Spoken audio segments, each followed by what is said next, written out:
Now is the time to pray. Now is the time to seek his face. Hello, everybody. This is BK International Talent Scout. Today I'm going to be talking about rebuilding trust to remarry or get married again. Today I'm going to be talking about rebuilding trust to remarry or get married again.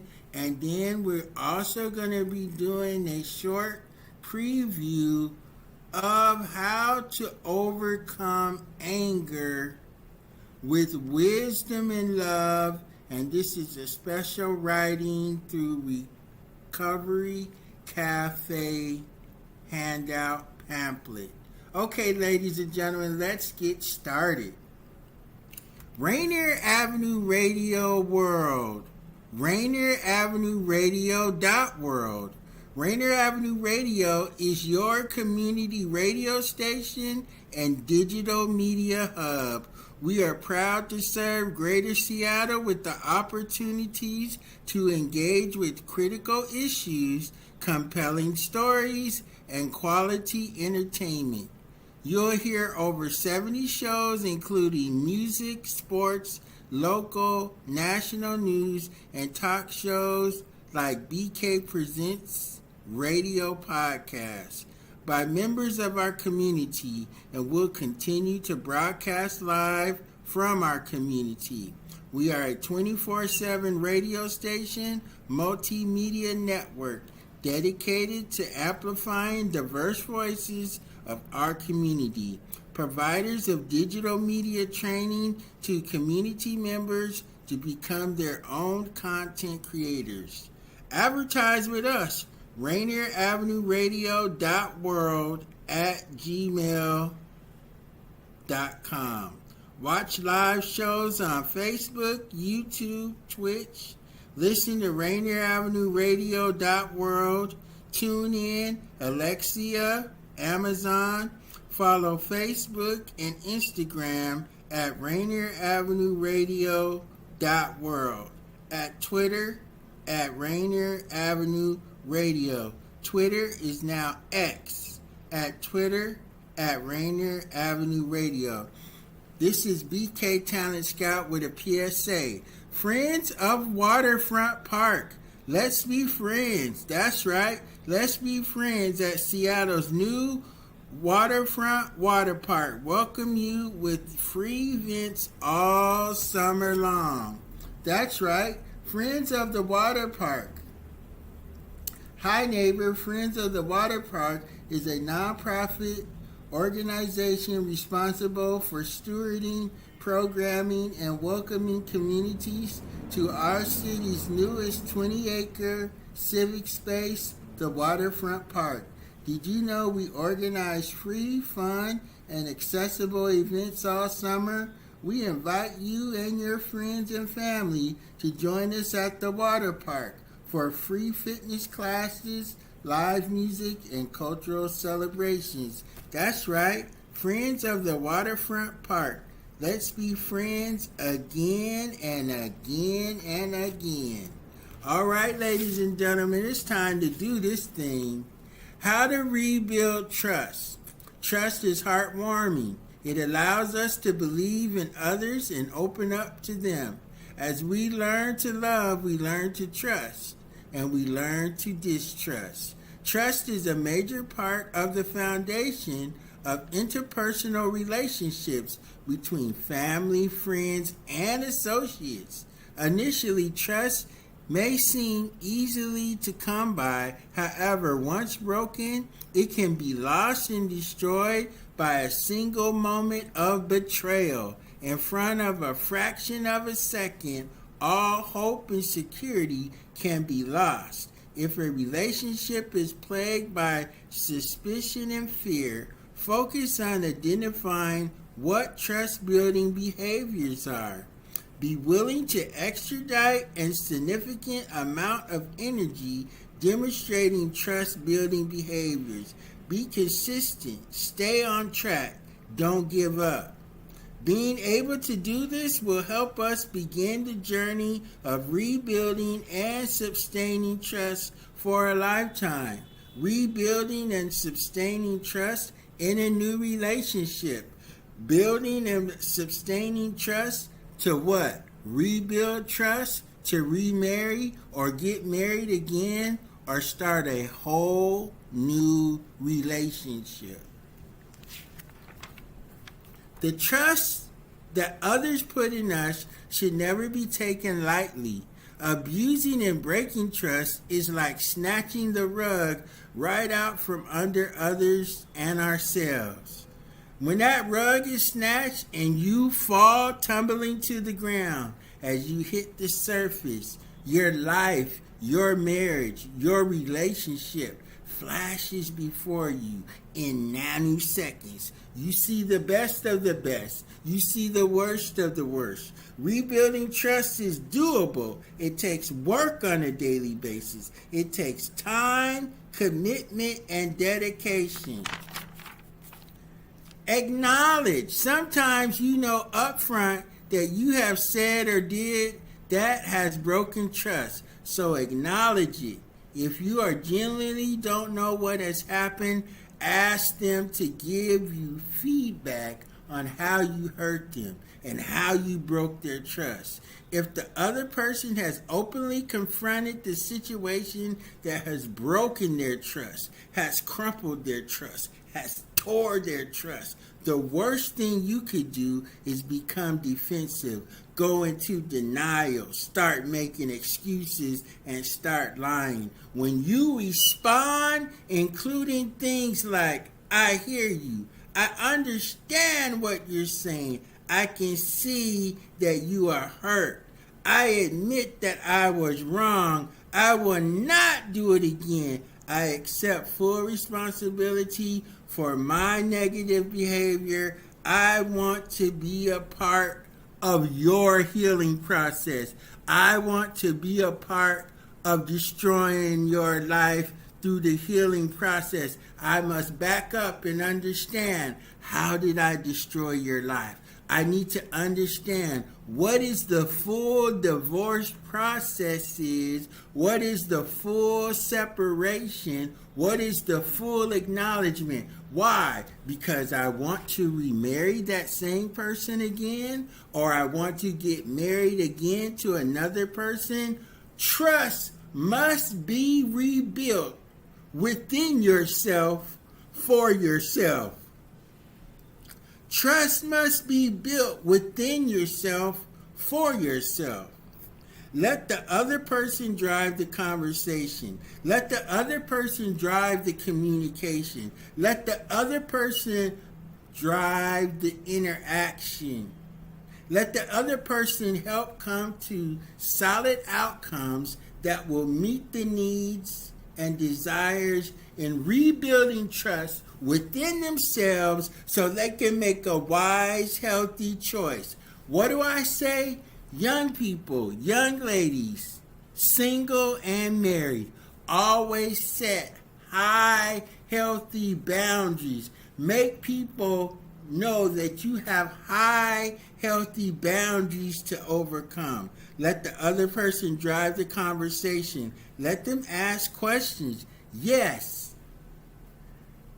Let them ask questions. Don't cut them off in the middle of asking a question. Let the question be fully asked. Let them express how they feel. That's right. They need to fully express how they feel while you have broken their trust. They need to make full expression of how they feel. It doesn't matter if they cry. It doesn't matter if they yell. It doesn't matter if they cuss. It doesn't matter if they write a letter. It doesn't matter if they request and demand that you go to counseling. It doesn't matter that they bring into accountability that they're going to share with family and friends what you have done to breaking the trust. What is this thing called cover up? where you have been bruised and broken to the point that you want to continually cover the person that has destroyed you, cover the person that manipulates you, and never want to mention the wrong things that they've done. You want to cover it up. When you cover it up, you are part of the destroying factor of your own life. You are part of the destroying factor of someone else's life when you decide to unhealthy cover up the shame, the blame, the disregard, the actions, the annotations. When you cover up their wrongdoing, you are part of the wrongdoing.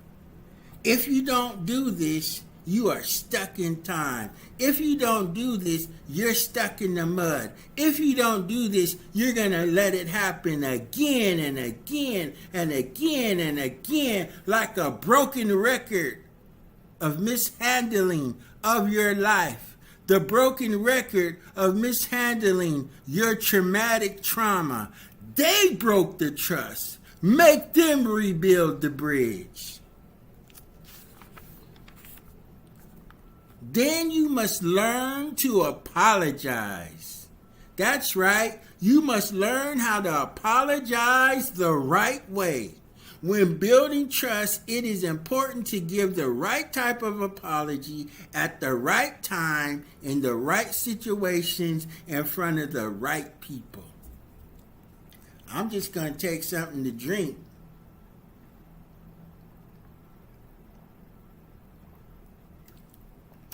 When it's time to apologize, when we are rebuilding trust in your relationship, to rebuild, to remarry, and get married again. When rebuilding trust, it is important to give the right type of apology at the right time. Saying I'm sorry at the moment you're caught in the lie or caught doing something wrong tends to lack true trust, sincerity.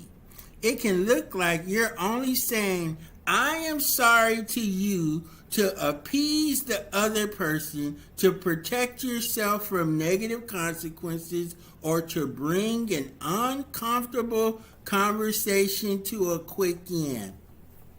Sometimes you want to cover it up. Sometimes you don't want to acknowledge it. Sometimes you want to walk away. Yes, you must tell family and friends. Yes, you must go to a mental health specialist and tell the mental health specialist how this person has tragically destroyed and put you through trauma. Somebody needs to know what this person did to you. It is a sin unto yourself when you hold it all in, and then you begin to lie because you don't want to look stupid. You begin to lie because you want to cover up. You begin to lie because you want to leave the door open for the person that hurt you to come back in and hurt you again privately.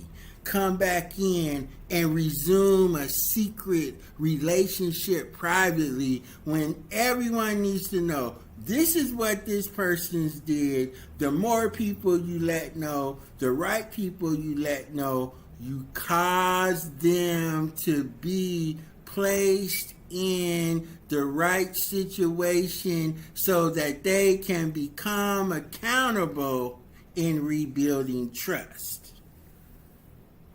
Saying I'm sorry at the moment you're caught in a lie or caught doing something wrong tends to lack true sincerity.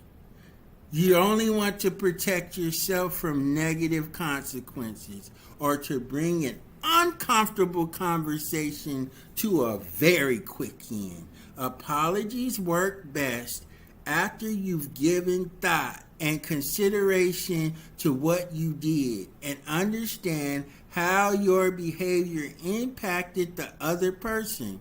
Once you have done this, you will be able to give an apology that is heartfelt, The other person will be able to discern your sincerity, and your apology will become a meaningful part and easier to receive as this person makes strong decisions to rebuild trust within themselves to protect themselves from others that may try to hurt them in the future. Never give an excuse or an explanation with your apology. Doing this will take away from its impact, and you will likely fuel and ignite a super argument. These apologies sound like this that will ignite an argument. I'm sorry, but the way you looked at me. I'm sorry, but the way you treated me. I'm sorry, the way you have let me down. When you did what you did, I did what I did. So I'm sorry. When you hurt me, then I decided to hurt you. When you cheated on me, I decided to cheat you. When I broke my vows to you, you decided to break your vows to me. But I'm sorry. I was only acting on the advice someone else gave me. I was only acting on the advice of my friends who have been cheating on their spouses. I only acted on the advice of my loved ones who disregarded the feelings of their spouse from the beginning of their relationship. I was angry when I did that, and I was only trying to get back at you. You made me feel hurt. You made me feel shame. You made me feel exposed. So I decided to fully express myself in the anger that would not just hurt you, but destroy you. Not just destroy you to annihilate you. Not just destroy you, but to traumatize you so that triggers and triggers and triggers and triggers will reignite the feeling of mistrust. I'm not happy right now, so I did what I did. I'm sorry. I'm not feeling acknowledged right now, so I did what I did. I'm sorry. I'm not happy because you abandoned me. You forsaken me. You walked away. You proved that you could live without me. So that makes me unhappy. So that's why I did what I did, because I wanted to hurt you. These are things that people say and do. Whether you're saved or not saved, whether you're a man or a woman, whether you're in a relationship or you're in a marriage, these things are said. Let me get some more water.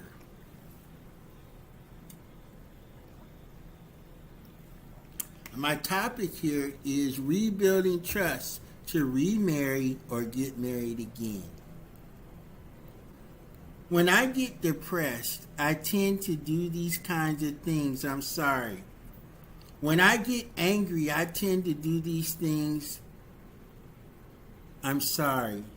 When I begin to feel anxiety, I tend to do these things. I'm sorry. When I feel separated, I tend to do these things. I'm sorry. When I am abandoned, I tend to do these things, but I'm sorry. Other people have done these things to me, and that's why I do them to you. I'm so sorry. Only provide an explanation when you are asked. The best way to apologize is to say you're sorry for the harm you have done, or I'm sorry for the harm I have done unto you, and leave it at that. Let the apology stand on its own. A good apology sounds like this: I apologize for what I did, or I apologize for cheating. I apologize for lying. I apologize for misleading you. I know what I did was wrong. I will not do it again. I will seek out help through a therapist. I will make myself accountable to accountable people. Please forgive me. A sincere apology is powerful. Saying I'm sorry at the right moment, at the right time, can lead to 8 significant things that will better your life. Saying I'm sorry will lead to forgiveness of yourself, of your spouse, of your marriage, of your family, and forgiveness comes through forgiving yourself, forgiving the person that hurt you, forgiving the situation that brought on the distrust. Saying I'm sorry will rebuild trust so that you can what? Remarry or get married again. Saying I'm sorry will provide an openness where heaven can rain down blessings on your life. Will provide an opening to fully hear and fully see your future beyond your painful existence. When you say I'm sorry, you can begin to gain respect from family and friends, and you can begin to respect yourself again. When you say I'm sorry, you can go back to having intimate intercourse, intimate lovemaking, intimate kissing, intimate outings. That's what saying I'm sorry. It opens the door for genuine intimacy between you and the person that you love. When you say I'm sorry, you start the wheels of healing. Begin to heal your mind, heal your body, heal your soul, heal your relationship, heal your family, heal your business, heal your church, and heal your future. Restoration of the mind, body, and soul. When you say you're sorry, then you start the process of rebuilding your life, rebuilding your soul, rebuilding your business, and rebuilding your relationship. When you say you're sorry, you start the process of reconciliation, meaning making things as though it never happened again or it never will happen because you set high, healthy boundaries. You are rebuilding trust to do what? To remarry or get married again. You are rebuilding trust so that you can go in your life a fully healthy state of mind, state of being, reaching out, meeting new people with fresh ideas, fresh relationships, and new love that can be exchanged between new people. Some people rebuild trust to get healed, to remarry the person that they married. That's right. Trust is a boundary. Trust is an unknown boundary that has shaped our existence. To trust is to love without fear.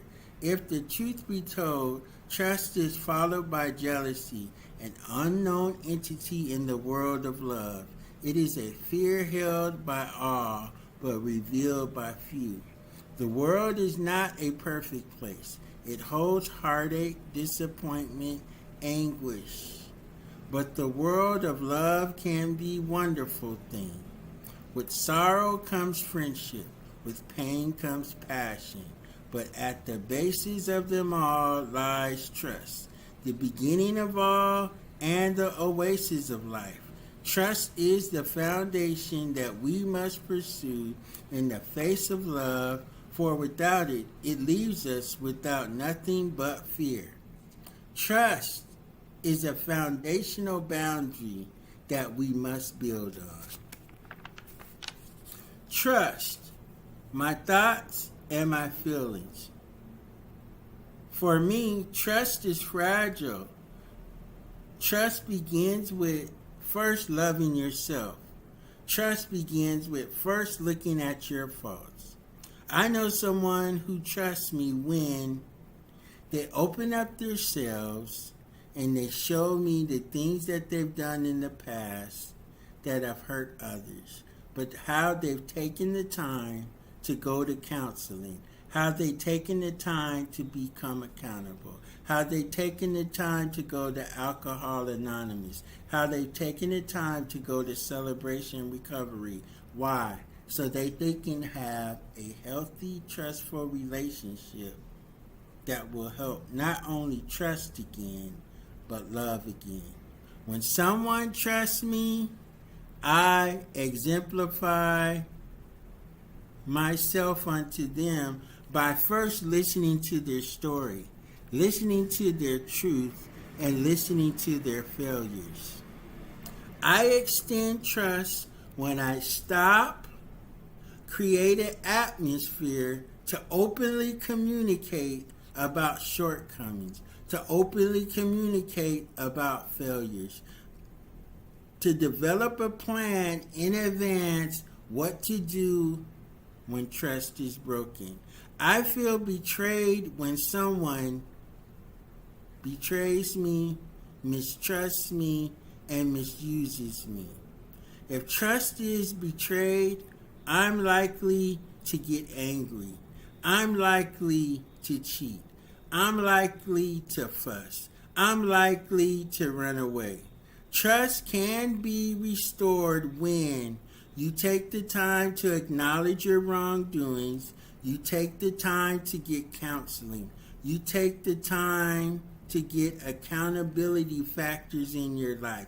You take the time to go to Alcohol Anonymous. You take the time to be a part of Celebrate Recovery. You take the time to not just look at your failures, but understand your failures and how to correct your failures through organizations like Alcohol Anonymous and Celebrate Recovery. I would like to read a poem to you, Our Deepest Fear, by Marianne Williamson, A Return to Love. Our deepest fear is not that we are inadequate. Our deepest fear is that we are powerful beyond measure. It is our light, not our darkness, that most people frighten us. We ask ourselves, who am I to be brilliant, gorgeous, talented, and fabulous? Actually, who are you not to be brilliant, gorgeous, talented, and fabulous? Your playing small does not serve the world. Your playing small does not serve your relationship. There is nothing enlightened about shrinking so that other people won't feel insecure about who you are and the way you are. We are all meant to shine. We were born to make manifest the goodness of greatness that is within us. It is not just some of us, it is all of us. And as we let our own light shine, we unconsciously give other people permission to shine and to shine brightly. We are liberated from our own fear, our own past. Our own presence automatically liberates others to experience freedom to excel away from our deepest fears. My love and my kindness prayer requests. Dear prayer partner, I need you to bless me with supernatural love. I need God to bless me with grace and kindness. Love and kindness is something we must give and receive on a daily basis. Connect your heart, mind, body, and soul to the love and kindness of God. The New Testament is a huge book of God's love penned by grace. My actions will speak louder than my words. Lifted up by love and kindness. In the breaking of the bread comes incredible signs, wonders, and miracles. Come show me your glory through the eyes of love and kindness. beyond sin. I am arrested by the supernatural power of God, embraced by love. Love will always lead you to the good on a daily basis and will bring change into your life. And supernatural faith for yourself, redeveloping your love and kindness for yourself and exuding love and kindness toward others. This is my prayer request. That was my teaching on how to rebuild trust, to rebuild, and to remarry or get married again. This is BK International Talent Scout of BK Presents Radio Podcast on RainierAvenueRadio.world. Thank you for listening, and we're signing out now.